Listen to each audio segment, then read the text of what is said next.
Hello বন্ধুরা, তোমরা কেমন আছো? আশা করি তোমরা সকলে খুব ভালো আছো। আমিও চলে এসেছি নতুন একটা রেসিপি নিয়ে। আজকে করব আমি কাঁকড়ার রেসিপি। তা কী কী উপকরণগুলো নিয়েছি তোমাদেরকে একবার দেখিয়ে দিই। আর দেখো, এখানে মাছগুলো কিন্তু আমি রেডি করে নিয়েছি। আর এগুলো কিন্তু আমাদের বিলের মাছ। বিলের মাছগুলো খেতে কিন্তু ভীষণই সুন্দর লাগে। একটু ছোটো সাইজের হয়, কিন্তু খেতে কিন্তু ভীষণই টেস্ট। তা দেখো, মাছগুলো কেটে ধুয়ে একদম রেডি করে নিয়েছি। আর আলু নিয়েছি, দেখো এরকম করে একটু গোটা গোটা সাইজের। এগুলোও কিন্তু ধুয়ে কেটে রেডি করে নিয়েছি। আর এখানে দেখো, মাছের ঘিলু বলে যেটাকে, সেটা আলাদা করে নিয়েছি আমি। আর এখানে আছে রসুন বাটা, এখানে আছে লবণ, এখানে আছে হলুদ। আর ফোড়নে দেওয়ার জন্য নিয়েছি দেখো দুটো তেজপাতা, দুটো শুকনো লঙ্কা, জিরে, এখানে আছে গরম মশলা গুঁড়ো। আর নিয়েছি পেঁয়াজ বাটা, আর নিয়েছি আদা, ধনে, জিরে, আর নিয়েছি কাঁচা লঙ্কা, শুকনো লঙ্কা মিক্সড করে। আর নিয়েছি সর্ষের তেল। সর্ষের তেল দিয়ে রান্নাটা করবো আজকে আমি। আর এগুলো আমি গোটা গোটা নিয়েছি, তোমাদেরকে দেখিয়ে দিলাম যে একবারে মশলাটা করে নেবো। তা কী কী উপকরণগুলো নিয়েছিলাম তোমাদেরকে দেখিয়ে দিলাম। এই ছিল আমার মশলা। তা চলো রেসিপিটা দেখতে থাকো, আশা করি তোমাদের খুব ভালো লাগবে। মশলাটা আমি রেডি করে নিই। সমস্ত মশলাগুলোই কিন্তু আমি একবারে দিয়ে দিচ্ছি।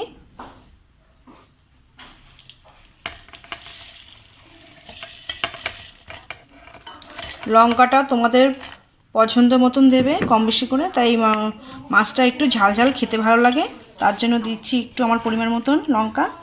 তোমরা কম বেশি করে নেবে। দিয়ে দিচ্ছি একটুখানি জল।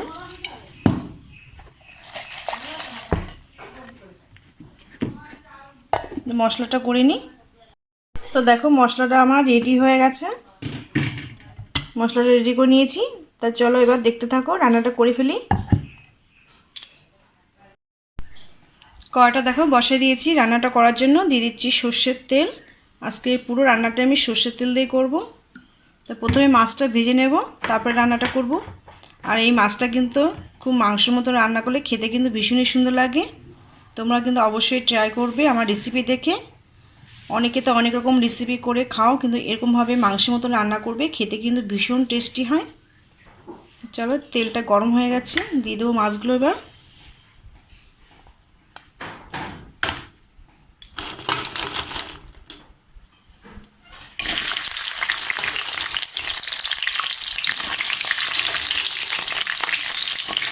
আমি কিন্তু এগুলো রেখে দিয়েছি, এগুলো কিন্তু ফেলিনি, এগুলো কিন্তু খেতে ভালো লাগে। সব ডান্ডাগুলো কিন্তু আমি দিয়ে দিয়েছি।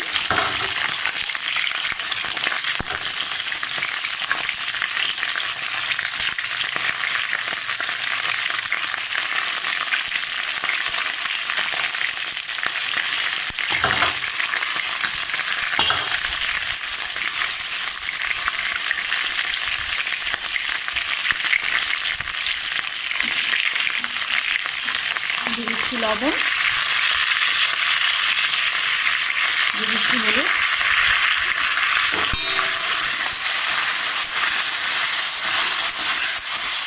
অনেকে দেখি কাঁচা মাছ রান্না করো, কিন্তু কাঁচা মাছটা কিন্তু ভালো লাগে না, একটা গন্ধ আছে কেন।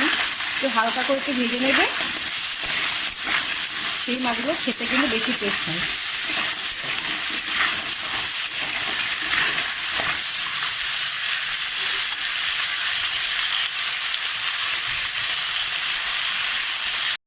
দেখো, মাছগুলো ভাজা হয়ে গেছে, আমি তুলে নেবো এবার মাছগুলো।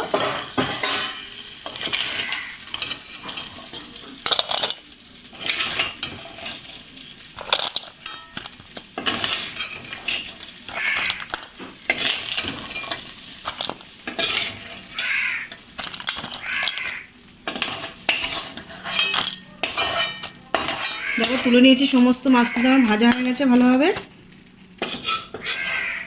এবার রান্নাটা করব। ওই কড়াইয়ের ভিতরেই দিয়ে দিচ্ছি আর একটু তেল আলুটা ভাজার জন্য।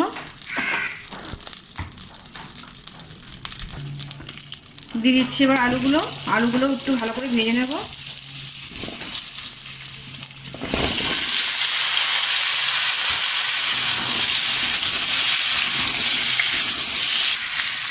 দিয়ে দিচ্ছি লবণ, দিয়ে দিচ্ছি হলুদ গুঁড়ো। আলুটাও ভালোভাবে ভেজে নেব আমি।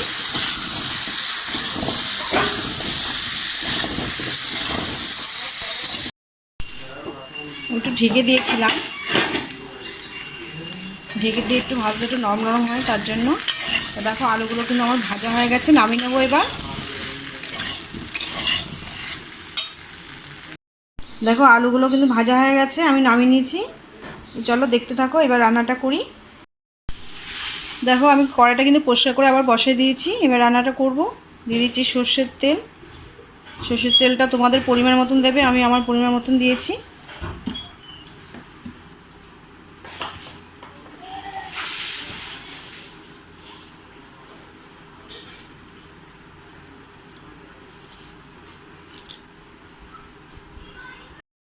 তেলটা দেখো গরম হয়ে গেছে, দিয়ে দিচ্ছি ফোড়ন, জিরে, শুকনো লঙ্কা আর তেজপাতা। শুকনো লঙ্কা দুটো কিন্তু আমি হাত করে, ফোড়নটা দেখো হয়ে গেছে।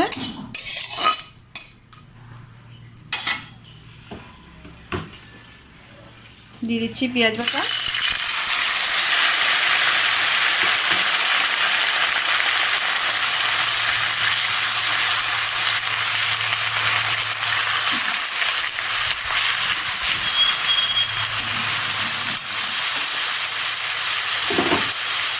দিয়ে দিলাম রসুন বাটা।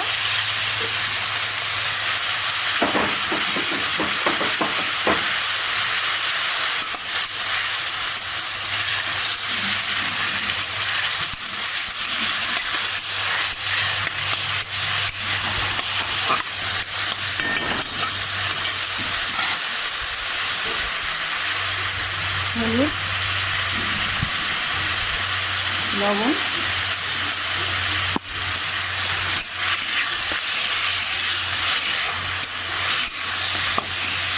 পেঁয়াজ আর রসুনটা একটুখানি কষিয়ে নেবো, তারপরে আমি বাদবাকি মশলাটা দেবো।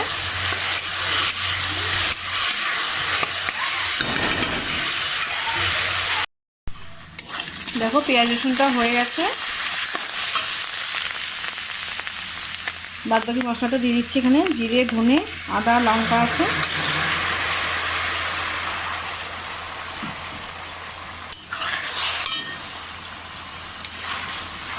এই মশলাটাও ভালো করে একটু কষিয়ে নেব।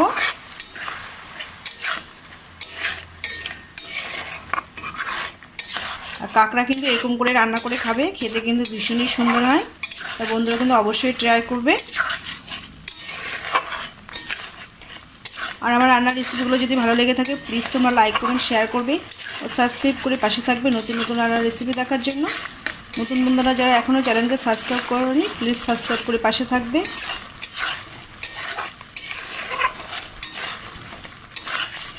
তোমরা যদি ভালোবাসা না দাও, যদি সাপোর্ট না করো, আমরা কিন্তু মোটেও এগোতে পারবো না। প্লিজ বন্ধুরা একটু সাপোর্ট করবে।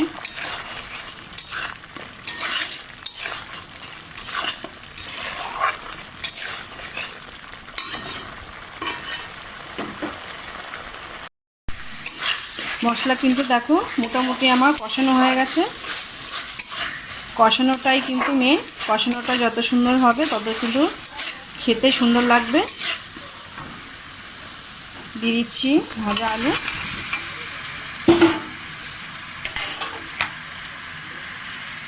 দিয়ে দিচ্ছি আমি ভাজা কাঁকরোল। যে ঘিলুটা রেখেছিলাম ওটাও এখন দিয়ে দিচ্ছি, ওটাও সুন্দর করে একটু কষিয়ে নেবো একবারে। এটা কিন্তু পুরো মাংসের মতো রান্না করতে হয়, বারবার করে বলছি, তবেই কিন্তু খেতে ভালো লাগবে। তো এটা দিয়ে সমস্ত কিছু দিয়ে আমরা কিন্তু আরও 5 মিনিট একটু কষিয়ে নেব।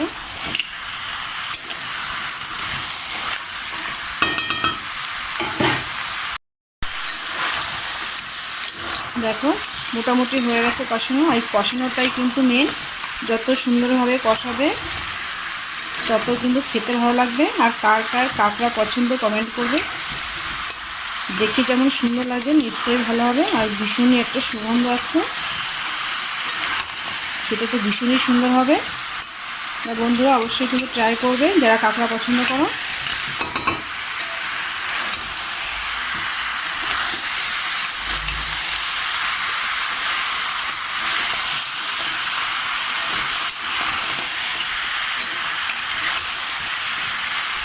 আর একটুখানি নাড়াবো, তাহলে এই হয়ে যাবে পুরোপুরি। আমি তারপরে জল দেবো।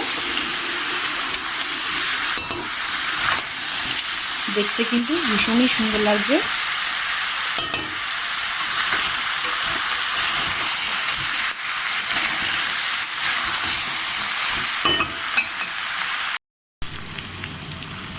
দেখো সুন্দরভাবে কিন্তু একদম রেডি হয়ে গেছে কষানো,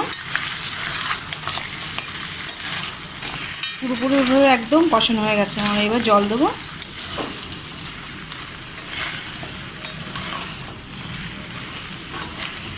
কতটা সুন্দর হয়েছে তোমরা দেখো, খেতে তো অপূর্বই হবে। সুন্দর একটা গন্ধ আসছে। চলো জল দিয়ে দিই।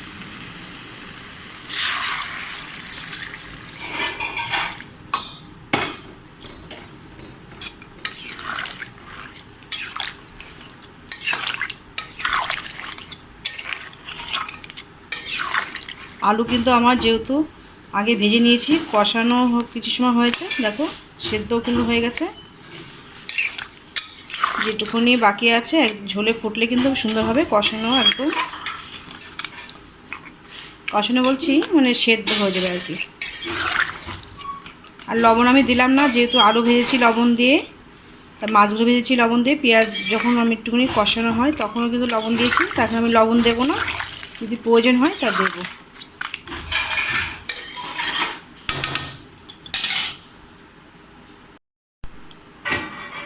ঢেকে দিলাম। তো দেখো 10 মিনিট পর আমি ফিরে এসেছি। আর দেখো খুব সুন্দর হয়েছে, রেডি হয়ে গেছে। দিয়ে দিচ্ছি গরম মশলা।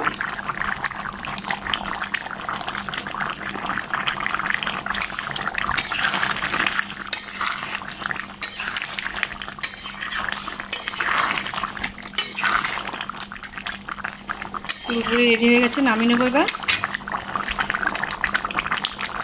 অফ করে দিয়েছি গ্যাসটা। তো দেখো বন্ধুরা, পুরোপুরিভাবে রেডি হয়ে গেছে আমার কাঁকড়ার আলু দিয়ে কষা। তো তোমরা চাইলে এইভাবে রেসিপিটা তৈরি করতে পারো। তো তোমাদের সঙ্গে দেখা হচ্ছে নতুন একটা রেসিপির সাথে।